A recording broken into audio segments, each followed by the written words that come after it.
तुभ्यं नमः सुनय तर्क प्रमाणकाय। तुभ्यं नमोस्तु जिन शासन भास्कराय।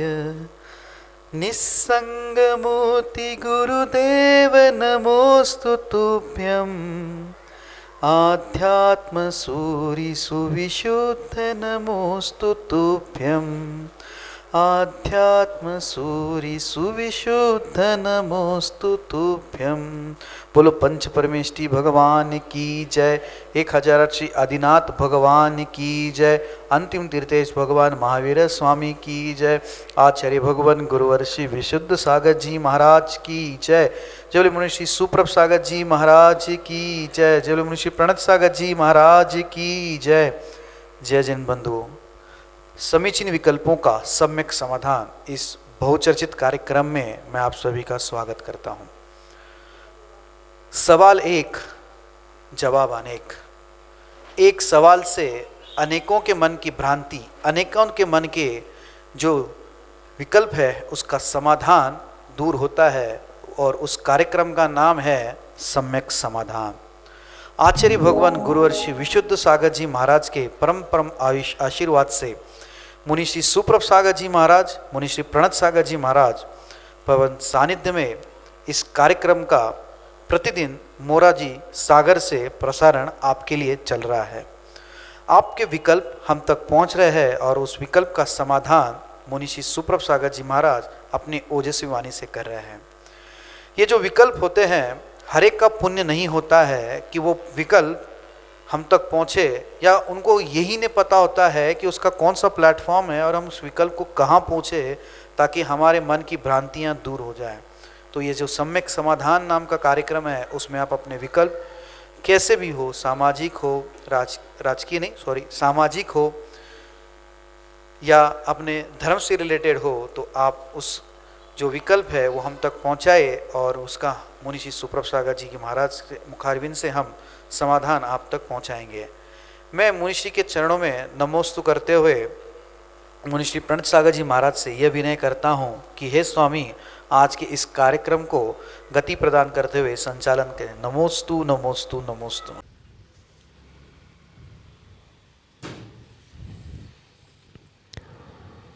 ओम नमः सिद्धेभ्य।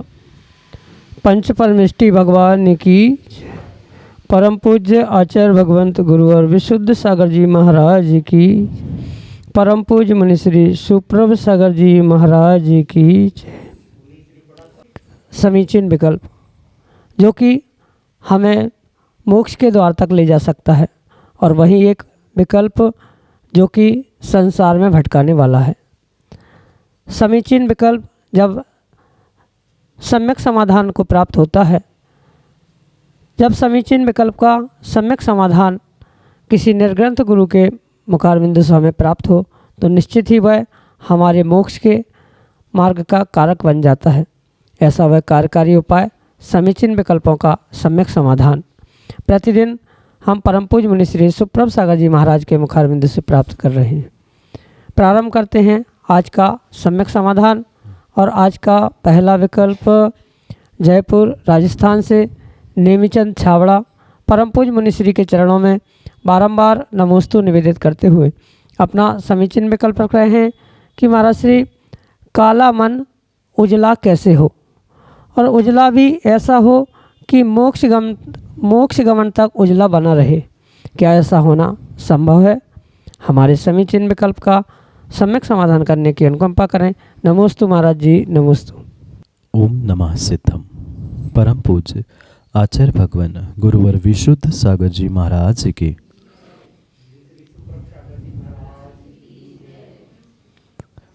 काला कोयला न होए उजरा, सोमन साबुन लगाए।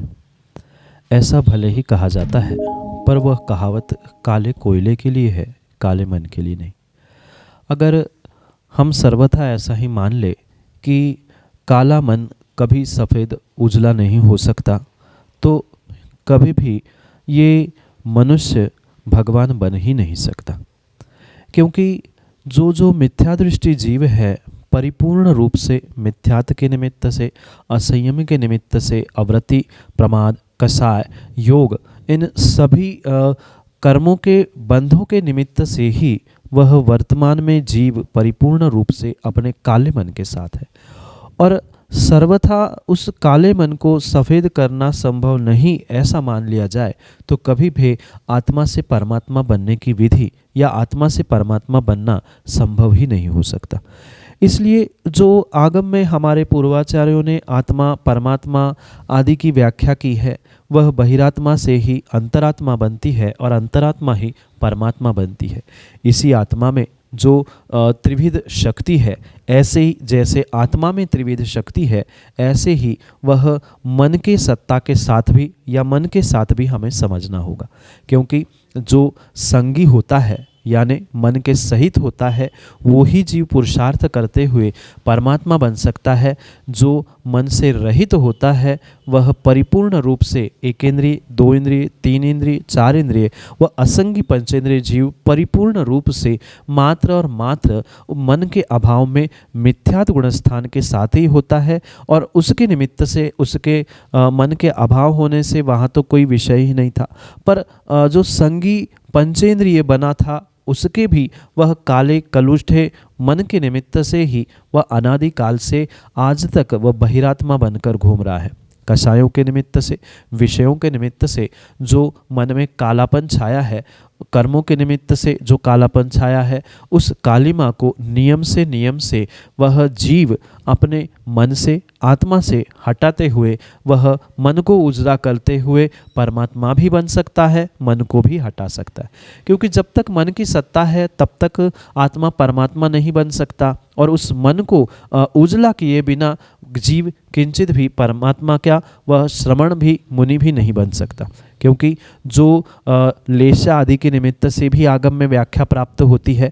जो 6 लेशा है, कृष्ण, नील, कापोत, पीत, पद्म, शुक्ल, ये क्रम से उन लेशा का जैसे वर्गीकरण है, ऐसे जैसे लेशा काले से लेकर वह धवल तक, सफ़ेद तक, शुक्ल तक पहुंचती है, ऐसे ही वह मन की ही परिणति है। क्योंकि मन, कषाय, इनके निमित्त से ही जो कषाय अनुरंजित परिणाम है आत्मा के, मन के निमित्त से, आदि के निमित्त से बनने वाले यह संगी के संगी जीवों के साथ वह मन का भी आलंबन जोड़ते हुए जो कषाय से अनुरंजित परिणाम है, उसे ही जो आचार्य भगवंतों ने यह लेशा कही है, उस लेशा को ही अगर हम मन के कालेपन से जोड़ ले तो भी वह परिवर्तित होने की परिपूर्ण रूप से संभावना होती है। इसलिए ये किंचित भी ऐसा नहीं है कि काला मन सफ़ेद नहीं होगा, क्योंकि काला ही मन सफ़ेद हो सकता है। ये काले मन वाले जीवों को ही हम कच्चा माल माने और वही बहिरात्मा रूप स्वीकार करें, क्योंकि जब भी पक्का माल बनता है वह कच्चे माल पूर्वक ही बनता है। कच्चे माल को ही प्रोसेस करने पर वह पक्का माल बनता है। ऐसे ही काले मन पे ही हमें देवशास्त्र गुरु के सानिध्य से, शुक्ल लेशा के परिणमन रूप से, या अन्य भी जितने जितने तपस्या या जो भी कर्मों से दूर होने के लिए, विषयों से दूर होने के लिए या कषायों से दूर होने के लिए निमित्त कहे गए हैं, उन निमित्तों से अगर हम परिपूर्ण हो जाएंगे तो अपने काले मन को भी उजरा बना के रख सकते हैं। मात्र परमानेंट बनाने की बात नहीं है, अपितु वह भगवान बनने तक जो आपने कहा है उस मन को हम उजरा बना के रख सकते हैं। पर आवश्यकता जैसे वह प्रति समय कितना भी पानी में मैल मेटापन आ गया हो, पर जैसे ही थोड़ी सी ही फिटकरी घुमा दो वह तुरंत ही मैल नीचे बैठ जाता है, पानी स्वच्छ हो जाता है। ऐसे ही देवशास्त्र गुरु रूपी सानिध्य रूपी फिटकरी को अगर प्रति समय प्रत्येक पर्याय में हम प्राप्त करते रहेंगे तो हमारा प्रत्येक पर्याय में उत्पन्न होने वाला काला मन भी वह कहीं ना कहीं से उस फिटकरी यानी देवशास्त्र गुरु के सानिध्य से निर्मल हो सकता है। अगर हमें हमेशा के लिए उस निर्मलता को प्राप्त करनी है तो क्षायिक सम्यक को हम प्रकट कर सकते हैं, और क्षायिक सम्यक को अगर प्राप्त कर लिया है तो हमारा मन पुनः काला नहीं होगा, पर क्षयोग सम्यक से पुनः भी मैल मेटा हो गया। पुनः देवशास्त्र गुरु की श्रद्धा, उनके सानिध्य सन्निधि को प्राप्त करते हुए उस काले मन को पुनः उजड़ा सफ़ेद करते हुए, उस कृष्ण लेशा को शुक्ल लेशा में परिणत करते हुए, मिथ्यात्व को सम्यक में परिणत करते हुए, अपने मन को अपने मन की परिणति को सुधारते हुए, बदलते हुए परिपूर्ण रूप से अपने मन को भी हम उजरा कर सकते हैं और हमेशा के लिए उजरा भी कर सकते हैं। तभी हम परमात्मा बन सकते हैं। और परमात्मा बनने के लिए जो परमात्मा बने हैं या बनने का प्रयास कर रहे हैं, बनने की प्रक्रिया जिसमें लिखी है, ऐसे देवशास्त्र गुरु के सानिध्य में अगर हम प्रतिदिन, प्रति समय, प्रति पर्याय प्राप्त करने का पुरुषार्थ करेंगे तो नियम से हमारा काला मन सफ़ेद होना संभव है और वह सफ़ेद ही बना रहना ये भी संभव है। यही आपके लिए सम्यक समाधान। भाग्यश्री नाथगांवकर वासिम महाराष्ट्र से परम पूज्य मनीश्री के चरणों में बारंबार नमोस्तु निवेदित करते हुए कह रहे हैं कि महाराज जी, हम रात में सोते समय जो नियम लेते हैं वह मन में ही लेते हैं, जबकि गुरु और भगवान हमारे सामने नहीं होते हैं। कभी कभी ऐसा होता है कि कोई रात में सोते सोते ही चल बसता है, तो क्या ऐसे में पुण्य मिलेगा? हमारे समीचीन विकल्प का सम्यक समाधान करने की अनुकंपा करें। नमोस्तु महाराज जी, नमोस्तु। माँ, ये परम सत्य है कि जो भी नियम लिए जाते हैं ये परिपूर्ण रूप से देवशास्त्र गुरु के ही नहीं, मात्र गुरु के साक्षी पूर्वक ही बुद्धिपूर्वक लेने चाहिए। अगर क्वचित कदाचित गुरु हर समय हर काल में हमारे पास उपलब्ध नहीं है या हम गुरु के पास पहुंच नहीं पा रहे हैं, तो जैसे रात्रि का समय हो या कोई विषमता का काल हो या छोटे मोटे जो नियम हैं कुछ रात के लिए, कुछ समय के लिए, कुछ घंटों के लिए, तो वह हम अपनी शक्ति के अनुसार कभी पहले गुरु से पूछते हुए प्रतिदिन की भांति प्रतिदिन हम रात में, दिन में कुछ समय के लिए ले सकते। पर उसके बारे में भी अगर गुरु से हमने पहले आज्ञा ले ली है तो उसका हमें विशेष फल मिलेगा। और क्वचित कदाचित ऐसा नहीं संभव हो पा रहा है, कई वर्षों से, कई दिनों से हम गुरु के पास नहीं पहुंच पा रहे हैं या गुरु हमारे नगर में नहीं पहुंच पा रहे हैं जिनसे हम नियम लेना चाहे, ऐसा क्वचित कदाचित संभव भी हो, तो हम उन छोटे नियमों को, जैसे रात्रि सोते समय भोजन का, पानी का, दवाई का या अन्य किसी भी प्रकार का जो त्याग करने रूप संकल्प रूप नियम लिए जा रहे हैं, वह परिपूर्ण रूप से उस अवस्था विशेष को देखते हुए योग्य है। क्योंकि रात के समय में आप अगर ये सोचो कि प्रत्येक नियम लेने के लिए गुरु के पास जाना है, तो रात में आपको गुरु कहाँ उपलब्ध होंगे कि गुरु के पास से नियम ले। इसलिए पहले उसके विषय में हमने गुरु से आज्ञा ली हो तो वह सर्वोत्कृष्ट है, नहीं भी ली है फिर भी हम नियम ले रहे हैं तो कुछ ना कुछ तो पुण्य हमें मिलेगा ही, पाप तो बिल्कुल भी मिलने वाला नहीं है। और जैसे कि आपने ये परिस्थिति बताई है कि किसी ने संकल्प लिया, नियम लिया, रात्रि अमुक सामग्री का त्याग या सुबह उठने तक भोजन का त्याग या किसी भी प्रकार का संकल्प नियम लिया है और हो सकता है रात्रि में भी यानी सोते सोते ही किसी की मृत्यु होगी, ये पर्याय से चला गया, तो परिपूर्ण रूप से वह त्याग पूर्वक ही गया, नियम पूर्वक ही गया, ऐसा ही कहा जाएगा। क्योंकि उस समय पर किसी को कहने की, बताने की आवश्यकता भी नहीं होती, क्योंकि रात्रि का समय था और एकांत में आपने अपने मन में लिया हुआ नियम अगर ऐसी अवस्था को देने वाला है, विषमता को देने के निमित्त से या विषमता के निमित्त से प्राण भी चले गए, तो नियम से उस बात को हमें यही समझना होगा कि वह व्यक्ति उस नियमों के साथ ही गया है। इसलिए कई आचार्य भगवंतों ने हमेशा अपने ग्रंथों में लिपिबद्ध करते हुए यही व्याख्या की है कि भले ही हम दिन भर कुछ करें नहीं करें, रात में सोते समय हमें भान नहीं रह सकता। दिन में तो होश रहता है कि कब मृत्यु आ जाए या कुछ विषमता हो जाए, पर रात में कब कैसी विषमता आ जाए कोई भरोसा नहीं होता। इसलिए कम से कम रात में सोते समय तो प्रत्येक व्यक्ति को चारों प्रकार के भोजन का, आहार का त्याग करना आवश्यक है।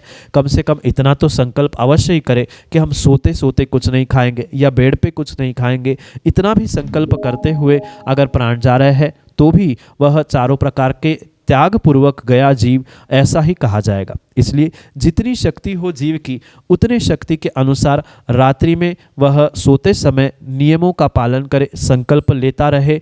पर अगर वही हमने पहले कभी गुरु की आज्ञा पूर्वक किया है तो उसका हमें विशेष फल मिलेगा, और नहीं भी किया है तो भी उसका सामान्य फल तो हमें मिलेगा ही मिलेगा। इसलिए भले ही हम इन विकल्पों में जीने के अलावा अगर हम अपने मन में अपनी शक्ति के अनुसार ये नियम संकल्प रात के समय में ले रहे हैं, तो भी हमारे लिए वह श्रेष्ठ कार्य दिलाने वाला होगा। आने वाले समय में वही छोटे नियम आने वाले समय में हमारे लिए बड़े नियम भी बन सकते हैं। इसलिए मन के अनुसार, अपने शक्ति के अनुसार अगर हम रात्रि में सोते समय कोई नियम ले रहा है तो वह श्रेष्ठ ही श्रेष्ठ है, और उसमें भी अगर वह प्राणों का अंत हो जाता है, पर्याय नष्ट हो जाती है, तो वह नियमों के साथ ही अपने मरण को प्राप्त हुआ है ऐसा ही माना जाएगा। उसके निमित्त से उसके आने वाली गति भी सुधरने की पूरी संभावना है, क्योंकि उस समय में उस जीव के कैसे परिणाम है, अगर वह सपने में भी, नींद में भी किंचित थोड़ा सा भी जागरूक इस नियमों का भान रखते हुए अपने पर्याय का त्याग करता है,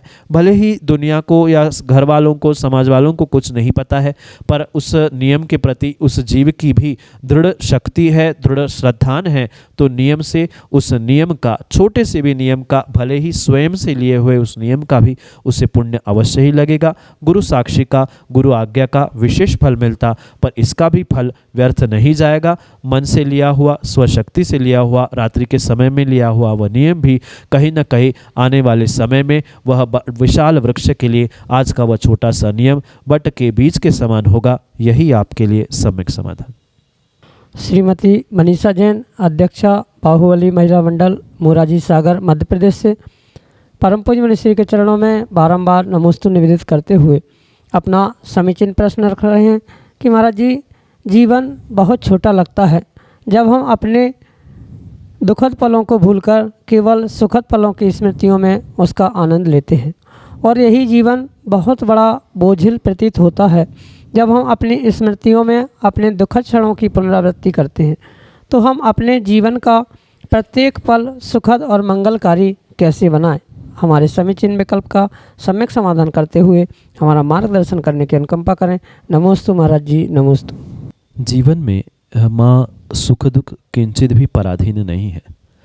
व्यक्ति स्वयं में चाहे तो अपने जीवन को अपने स्वयं के निर्णय से सुखद भी बना सकता है और दुखद भी बना सकता है। जैसे व्यक्ति की स्वयं की अपने जीवन को देखने की दृष्टि होती है, बिल्कुल उसी के हिसाब से ही उसके लिए जीवन सुखद भी होता है और वही जीवन उसके लिए दुखद भी हो सकता है। व्यक्ति ये भी सोच सकता है कि जो जो घटना हमारे साथ हो रही है, उन घटनाओं ने हमारे लिए क्या क्या सीख दी है। उन भले ही वह दुर्घटना क्यों न हो, भले ही वह परेशानी कष्ट देने वाले क्यों ना हो, क्योंकि परेशानी आना, कष्ट आना ये परिपूर्ण रूप से कर्मों के निमित्त से हो सकता है। पर उन कर्मों के निमित्त से आने वाले कष्ट, परेशानी या जितने भी विकल्प है, उन सभी विकल्पों को, उन सभी परेशानियों को, उन सभी कष्टों को हम किस प्रकार से हैंडल करते हैं, हम किस प्रकार से टैकल करते हैं, उस पर हमारा सुख दुख निर्भर हुआ करता है। क्योंकि सुख दुख की कोई कर्मों के निमित्त से नहीं होता है। हाँ, साता असाता का ये ज़रूर होता है, पर साता में भी व्यक्ति दुखी हो सकता है और असाता में भी सुख को प्राप्त हो सकता है। ये परिपूर्ण रूप से जीव के स्वयं की दृष्टि का ही परिणमन है। जीव जिस प्रकार से अपने उस दृष्टि में जीता है या जिस प्रकार से उस अपने जीवन को बिताने का वह पुरुषार्थ करता है, उसी हिसाब से उसके जीवन में वह सुख या दुख को प्राप्त करता है। ये परम सत्य है। जीव को हमेशा ही सुख अच्छा लगता है, सुखद घटनाएं अच्छी लगती है, इसलिए उस सुख को प्राप्त करना चाहता है। पर मैं तो कहता हूँ ये सुख दुख मात्र और मात्र जीव की व्यक्तिगत संकल्पनाएं है। जहाँ जीव के उस राग की पुष्टि हो रही है, वहाँ तक वह सुख कह रहा है, और जहाँ उसके राग की इच्छाओं की पूर्ति नहीं हो रही है, वही वह उस कार्य को, उस घटना को दुखरूप सहन कर रहा है या दुखरूप स्वीकार कर रहा है। उन दुखों के दिनों में भी या कष्ट के दिनों में भी अगर जीव की, व्यक्ति की परिपूर्ण रूप से समीचीन दृष्टि है, उस घटना को, दुर्घटना को भी बहुत अच्छे तरीके से कुछ नया सीखने की अपेक्षा से अगर वह हैंडल कर रहा है या उसे समझ रहा है, तो कभी भी वह दुखी हो ही नहीं सकता। ये जितना भी सुख दुख जीव को प्राप्त हो रहा है या वह अपने आप को सुखमय दुखमय मान रहा है, ये परिपूर्ण रूप से व्यक्ति की स्वयं की निजी सोच है, निजी सोच है। वह व्यक्ति जैसा सोचता है, जैसे दृष्टि बनाता है, वैसे ही उसे कष्ट के दिनों में भी सुख मिल सकता है और सुख के यानी अच्छे दिनों में भी वह दुखी हो सकता है। क्योंकि एक ही घटना घर में रहने वाले सदस्यों के लिए किसी के लिए सुखरूप होती है, किसी के लिए दुखरूप होती है। इसलिए ज़रूरी नहीं है कि जो आपके लिए दुख दे रहा है वह किसी दूसरे के लिए दुख ही देता हो, वह उसके लिए सुख देने वाला भी हो सकता है, क्योंकि उसकी उस वस्तु के प्रति, उस व्यक्ति के प्रति, उस घटना के प्रति देखने की दृष्टि भिन्न होने के कारण से वह उसके लिए सुख भी देने वाली हो सकती है, आपको जो दुख दे रही है।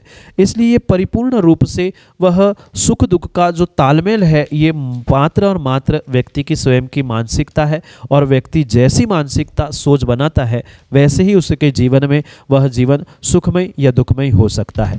भले ही वह सुख के दिन बहुत जल्दी जाते हुए लगते हैं या दुख के दिन लंबे समय तक चलते हुए लगते हैं, वह भी हमारी मात्र मानसिकता है, क्योंकि दिन भी उतने हैं, घंटे भी उतने हैं, समय भी उतना है, मात्र ये हमारी मानसिकता है। जब हमारे मन की होती है तो हमें समय का पता नहीं चलता है, वह हमें सुखमय लगता है, और जब मन की नहीं होती है तो वही हमारे लिए विपरीत दुखमय हुआ करता है, जिसका समय काटते नहीं कटता है। इसलिए अगर हमने अपने दृष्टि को, अपनी सोच को समीचीन किया है, परिपूर्ण रूप से उसके प्रति हमने निर्णय किया है, तो हमें दुख में भी, असता में भी सुख प्राप्त हो सकता है। और अगर निर्णय सम्यक नहीं है, दृष्टि समीचीन नहीं है, विकल्पों में ही जीना हमने सीखा है, तो हमारे लिए वह सुख भी दुख रूप हो सकता है। इसलिए हम इस विषय में, अपने जीवन के विषय में, जीवन की घटनाओं के विषय में स्वयं निर्णय करें। उन घटनाओं से मैंने क्या प्राप्त कर लिया, क्या जीवन में हमने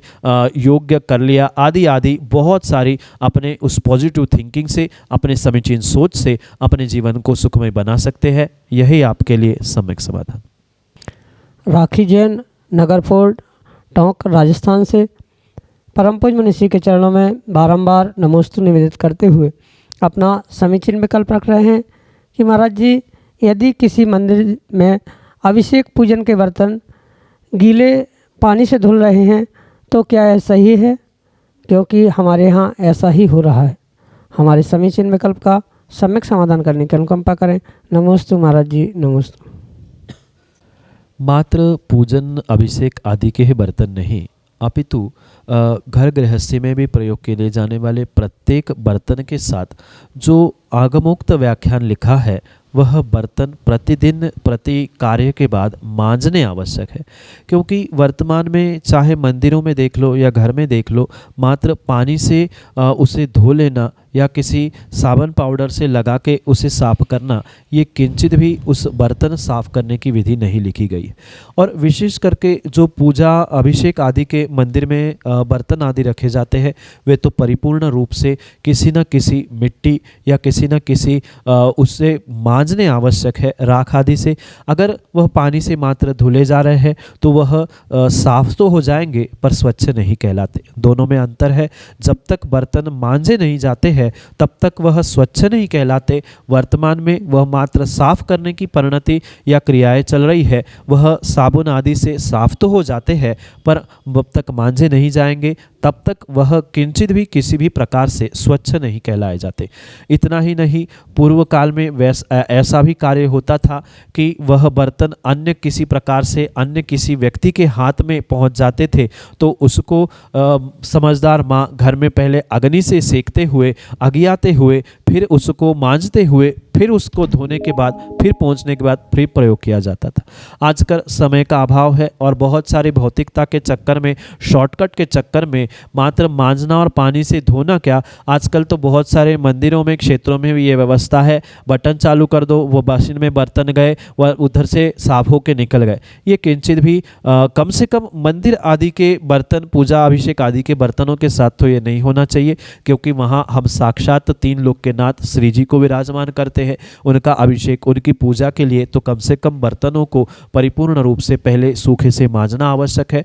धो रहे हैं पानी से तो कोई विकल्प नहीं है, पर बिना मांजे धोए जा रहे हैं तो वह स्वच्छ नहीं कहलाएंगे, साफ अवश्य ही हो जाएंगे। यही आपके लिए सम्यक समाधान। ऋषभ जैन, बानपुर, उत्तर प्रदेश से मुनिश्री के चरणों में बारंबार नमोस्तु निवेदित करते हुए कह रहे हैं कि महाराज जी, क्या वर्तमान में रहकर भूत और भविष्य काल के तीर्थंकर की पूजन करना चाहिए और क्यों? हमारे समीचीन विकल्प का सम्यक समाधान करने की अनुकंपा करें। नमोस्तु महाराज जी, नमोस्तु। भूत, भविष्य और वर्तमान तीनों कालों की अपेक्षा से जो चौबीसिया होती थी, हो रही है और होने वाली है, ये परिपूर्ण रूप से ये 24 तीर्थंकर अपने परिपूर्ण गुणों को प्राप्त होने के कारण से प्रत्येक जीव के द्वारा पूजनीय वंदनीय थे, है और रहेंगे। इसमें किंचित भी किसी भी प्रकार से हमें विकल्प करने की आवश्यकता नहीं है कि हम जिनके काल में रहते हैं उनको ही मानेंगे, भूत और भविष्य को क्यों माने। बहुत सारे जीवों को ऋषभ भाई यही विकल्प है कि हम तो मात्र महावीर भगवान के शासन काल में रहते हैं, तो हम शेष 23 तीर्थंकरों को भी क्यों माने। ये व्यक्ति के स्वयं के अहंकार की परिणति है। वर्तमान में भी जितने संप्रदाय दिख रहे हैं, जितने भी अन्य दर्शन दिख रहे हैं, ये मात्र इसी कारण से हुए कि मैं वारसनाथ का शिष्य हूँ, महावीर स्वामी को कैसे मानूंगा। इस कारण से वर्तमान में कई सारे ऐसे संप्रदाय हमारे सामने रखे। इसलिए हम अपने अहंकार को छोड़ते हुए जितने भी भूत में तीर्थंकर हुए हैं और आगे भी होने वाले हैं, उनके गुणों को प्राप्त करने के लिए, जैसे हम कहते हैं मंगलाचरण में तत्वार्थ सूत्र के वंदे तद्गुण लब्धे, उनके गुणों को प्राप्त करने के लिए हम वंदना कर रहे हैं। भले हमारा काम एक भी तीर्थंकर की वंदना करने से हो जाएगा, पर फिर भी अधिक से अधिकम फलम, हम जितने अधिक रूप से उन तीर्थंकरों की वंदना करेंगे, भूत भविष्य वर्तमान आदि के निमित्त से हमें उतना उतना अधिक अधिक और विशेष विशेष फल मिलता रहेगा। इसलिए इस बात को हम अवश्य रूप से समझने का प्रयास करें कि जितने अधिक तीर्थंकरों का नामस्मरण करते हुए, जितने अधिक अर्घ्य चढ़ाए, जितने अधिक हम पूजा कर सकते, अपने समय, अपनी शक्ति आदि सभी का स्वयं को भान रखते हुए अगर हम करें तो हमें उसका विशेष फल मिलेगा। उसमें कोई भी शंका किंतु परंतु करने की आवश्यकता नहीं है।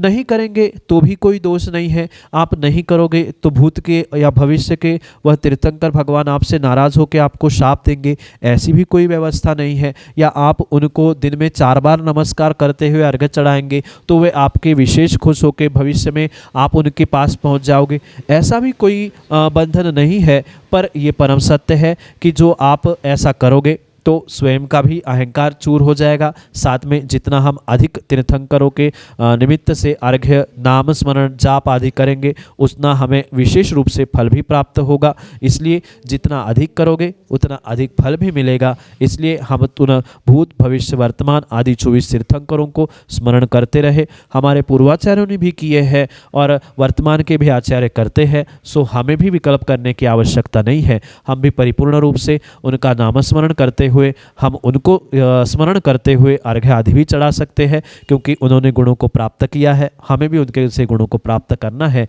इन्हीं भावों से हम भूत भविष्य और वर्तमान तीन ही तीर्थंकर या तीनों 24 को नमस्कार कर सकते हैं, अर्घ्य चढ़ा सकते हैं। इसमें कोई विकल्प करने की आवश्यकता नहीं है। यही आपके लिए सम्यक समाधान। जय जिन बंधु, आप हम सभी लाभ ले रहे थे समीचीन विकल्पों का सम्यक समाधान इस लोकप्रिय कार्यक्रम का। इस कार्यक्रम के साथ अगर आप जुड़ना चाहते हो, घर बैठे अपने विकल्प हम तक पहुंचाना चाहते हो, तो हमारा नंबर है 8707548811।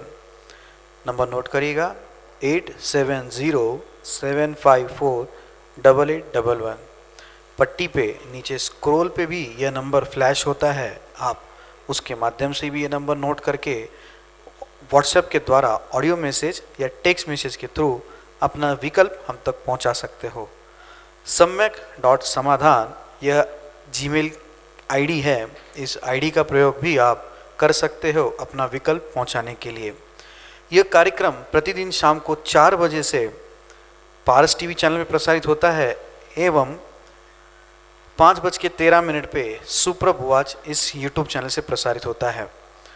2 दिन 31/1/2 ये दिन पारस टीवी चैनल पे यह कार्यक्रम रात को 10:40 पे प्रसारित होगा। ध्यान रहे, रात को 10:40 पे 31 तारीख, 1 तारीख और 2 तारीख। मुनिश्री के प्रवचन प्रतिदिन शाम को 7:40 पे जिनवाणी टीवी के माध्यम से प्रसारित होते हैं। आप मुनिश्री के प्रवचन के अंश उस कार्यक्रम के दौरान सुन सकते हैं। मुनिश्री के प्रवचन जो यूट्यूब चैनल सुप्रभुवाच के माध्यम से चल रहे हैं, परीक्षा मुख सूत्र, पंचास्तिका, सुबह सुभाषित रत्नमाला, ये जो कार्यक्रम चल रहा है उसका लाभ आप सुप्रभ वॉच इस चैनल से ले सकते हैं एवं सुप्रभ वॉच चैनल पे सर्च करके सब्सक्राइब करके बेल आइकन जरूर दबाएं ताकि आपको नोटिफिकेशन प्राप्त हो। मैं मुनिश्री के चरणों में नमोस्तु करते हुए आज के इस सम्यक समाधान की बेला को यहीं पे समाप्त करता हूँ। नमोस्तु नमोस्तु नमोस्तु।